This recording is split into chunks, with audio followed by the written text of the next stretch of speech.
WhiskyJason here, whiskey from the viewpoint of an American in Germany tasting rare and exotic whiskeys.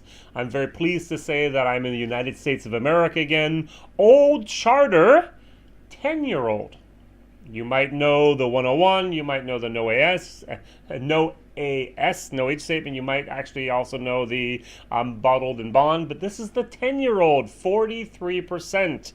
Of course, it's from Buffalo Trace. This is a sample from a friend of mine. He actually had a bottle he purchased in 2002, and so he gave me a nice little sample here of this. Thank you very much, Donnie. And Old Charter is a brand that was created back in 1874 by Adam and Benjamin Capazzi. Not sure if I pronounced that last name or not. Through different acquisitions, mergers, and whatnot, the brand name has gone through many different hands. At the end, it ended up at Buffalo Trace. Yay! Zazarak, the group. So this is actually a very nice Buffalo Trace product.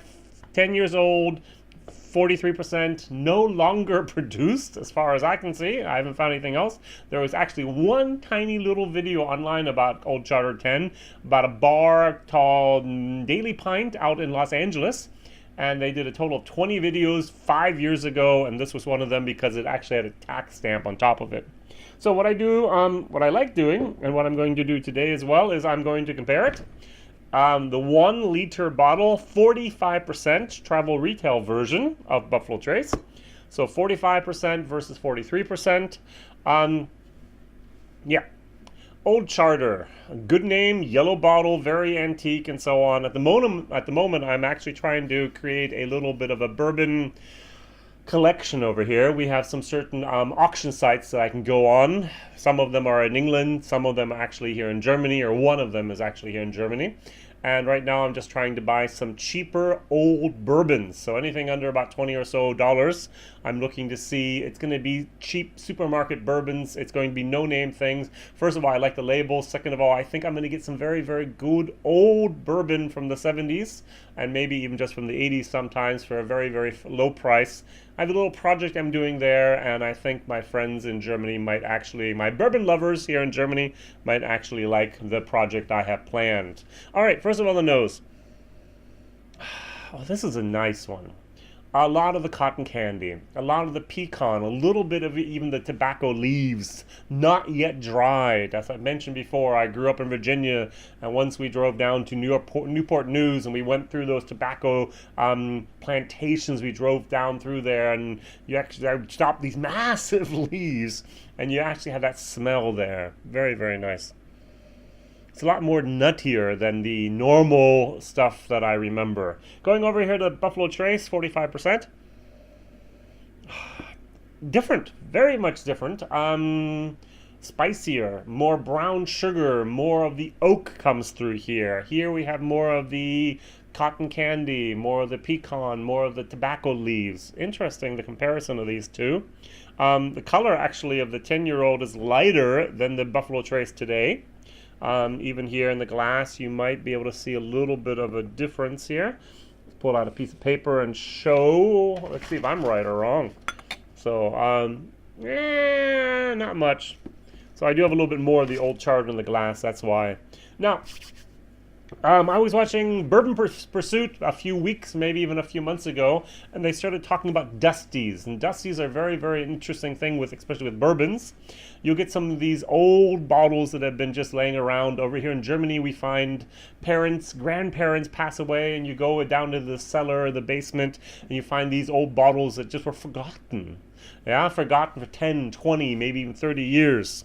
And some of these are actually kind of interesting. If the cork has been sealed correctly, especially with the screw cap instead of the bad cork that dries out after maybe a decade or so, you'll get some very nice juice. Things that are not made today, things that have just a totally different label, things that just have a totally different taste. And I was actually talking to someone the other day about this, and we have a couple theories. Theory number one might be the yeast. At least in Scotland now, they're using different yeast than they did a few centuries ago, just to make sure they have a higher yield. In the States, I know many of the different places are very conscientious of the type of yeast they use. The second thing that I think is very important is the grain itself. The corn, the barley, the wheat, the rye. Today, everything's genetic manipulated, or engineered, if you'd like. Everything today is a little bit just breeded in such a manner that has a higher yield than it used to have. And some of those starches are gone, maybe some of the sugar's gone, and so on. Just the flavor of that is different. I don't know if you ever had the opportunity to have, some people actually have these old tomato seeds that they found and they planted, and you have the tomatoes like they were maybe 80 or 90 years ago, and you compare it to a tomato today, it's like, wow, that's a difference. Even the smell of those old tomatoes are much, much different than today. Or apple seeds. We also have the apple trees now. People are bringing back certain types of apples that haven't been grown for decades and decades. And now today you try them and you go, ooh, different. There's more of that feeling of more sugars in there. Sometimes there's actually more flour. It's more of a tart moment and so on.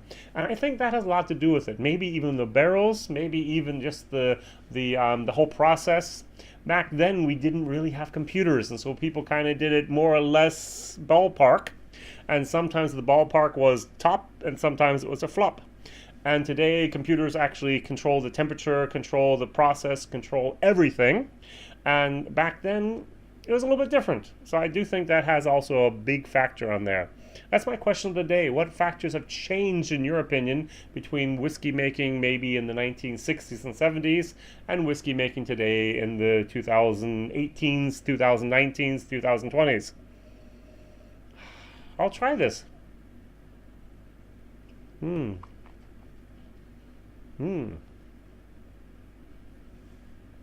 This is actually a very, very nice, coherent bourbon. 10 years of age, very, very nice. That cotton candy, pecan tobacco moment, fantastic. A little bit of caramel in there. Tiny little bit of butterscotch at the back end. I'm even getting a little bit of that Dickel moment where you have that corn on the cob with butter on the grill. Everything's in there. Very, very nicely done. This is, in my book, a B+, maybe a B++. Now, it's not an A- whiskey. I've had A+, A minuses. This isn't it. My book is A, why haven't you bought it? B, go buy it. C, you can buy it if you want to. D, don't have to buy it. F, why did someone even make that stuff? And so this is actually a B, go buy it. Funny, Jason. Where? Even on the auction sites, you can't find this anymore, and that's my problem with the second valuation that I always do, the value for money. Now, I was told that my friend 6-7 years ago actually bought this for less than 30 euros. And so that's about $40. Price for value, I'd give it actually a C+ there. Now, I found one or two online in the last couple of years, and they're running between 50 and 80 euros. Not a good price. Not worth it. I'd go buy something else instead of that, instead of this for that price. And so that's always the problem. What do you pay for it on secondary market? And if you can even find them at all. All right, just going over to the Buffalo Trace real quick. Just a comparison. As I said, much more of the brown sugar here.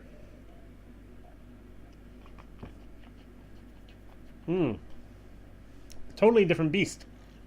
Much more pepper, much more of the dark chocolate moment of the molasses compared to a sweet. If they were sounds, this would be ooh. Totally different in the way the mouthfeel as well as also the palate. Interesting. I just love these comparisons. I just love doing them in my German videos as well. I'm going to do them more and more in my English videos. So my question of the day was, what has changed the most in the processing of distillation in the last 30 or 40 years? Computers, yeast, grain, wood, warehouses, and all that. Age statements and so on. Even if it says 10 years old, it might be 20-year-old stuff. You don't know. The minimum was 10. Over here, Buffalo Trace, no age statement, 3 years. Maybe, it says Kentucky Straight Bourbon Whiskey, so it's 4 years minimum. That's at least something very good. Consumer protection. But it could be 4, 5, 6, 7, 8, 9, 10. Who knows? But that's always the question. All right, what has changed in the last 20 to 30 years in the production of whiskey, and what has made the whiskey taste different from back then? Or you just say, Jason, Dusty's no-go. Too much bad stuff in there. keep your fingers off of that. All right, thank you very much for watching. Please like, please subscribe, please tell others about this crazy American over here in Germany tasting rare and exotic whiskeys you'll probably never ever find. That's life. Thank you. Bye-bye.